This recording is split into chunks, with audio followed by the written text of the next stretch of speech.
C'était compliqué, c'est sur un circuit très roulant où c'est difficile de faire la différence, donc j'ai attendu et j'ai un peu trop attendu et ensuite j'ai pas réussi à combler le trou que le premier a réussi à faire. Ouais, Nathan, c'était vraiment fort, fallait suivre sa roue. Ouais, c'était certainement le plus technique et puis il a réussi à faire la différence dans le technique et ensuite derrière on s'est un peu regardé et puis c'était trop tard sur un circuit comme ça, faut pas laisser 10 secondes à un favori quoi. Bon, rebelote ce dimanche alors. Ouais, c'est ça, rebelote. Demain c'est la revanche avec j'espère un petit peu des meilleures jambes. Ouais, le circuit alors, comment tu le trouves?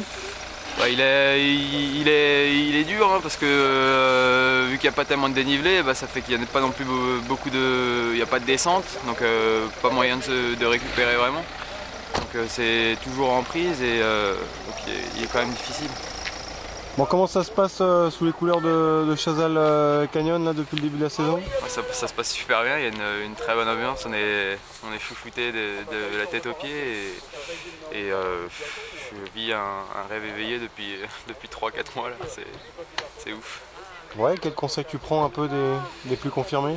Bah, beaucoup avant la course, après la course et Steve il apprend un petit peu à gérer notre image et tout ça et il nous donne aussi beaucoup de conseils sur la récupération, tout ça entre les courses. C'est bien parce que il a beaucoup d'expérience, donc si on peut apprendre déjà de lui, eh ben c'est super.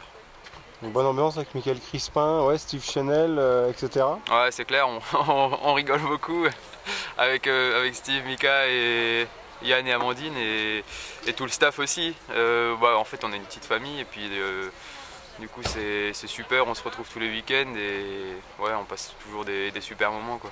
Bon, t'as fait des résultats quand même sur la scène nationale? Sur la scène nationale, bah ouais, j'ai fait 9e à Andrézieux. Malheureusement, je jouais pour la 4e place et j'ai crevé dans le dernier tour, donc ça m'a empêché de pouvoir jouer la 4e place. Et je termine 9e, mais c'est quand même satisfaisant parce que pour quelqu'un qui est encore étudiant à temps plein et je travaille à côté aussi parce que je fais un BTS, donc j'ai des périodes de stage. Et du coup, j'ai peu de temps pour l'entraînement, donc c'est assez satisfaisant, 10e. On sait que ceux qui sont devant, il y a beaucoup qui font que du vélo. Quelles sont les prochaines échéances importantes pour toi? Les prochaines échéances. Après, c'est toujours, moi, le fil rouge, c'est toujours les épreuves nationales, les Coupes de France et le championnat de France. Ensuite, je fais beaucoup de courses internationales, mais c'est vraiment pour la prise de rythme et d'expérience. Mais sinon, c'est vrai que le fil rouge, c'est quand même la Coupe de France. Pas d'objectif d'aller sur le circuit Coupe du Monde à l'avenir? Bah si, j'aimerais bien, mais bon, c'est faut lâcher les études. Ouais, déjà, ouais, enfin, non, les études c'est important, mais ouais, c'est clair que ceux qui sont devant, souvent ils ont des horaires aménagés ou quoi. Moi, j'en ai pas. Et ouais, j'aimerais bien en fait aller en équipe de France, mais ça passe par bien marcher en Coupe de France. Qu'est-ce qui te reste à bosser pour être meilleur? Ce qui me reste à bosser, c'est déjà il me faut plus de kilomètres. C'est tout simple. En fait, moi, là, depuis 2 mois, je fais quasiment que du home trainer, quoi. Tous les soirs, je rentre à 17h, donc je peux pas m'entraîner dans la nuit. Et ce qui est bien, c'est que moi, je sais ce qu'il me reste à faire et j'ai toutes les cartes en main.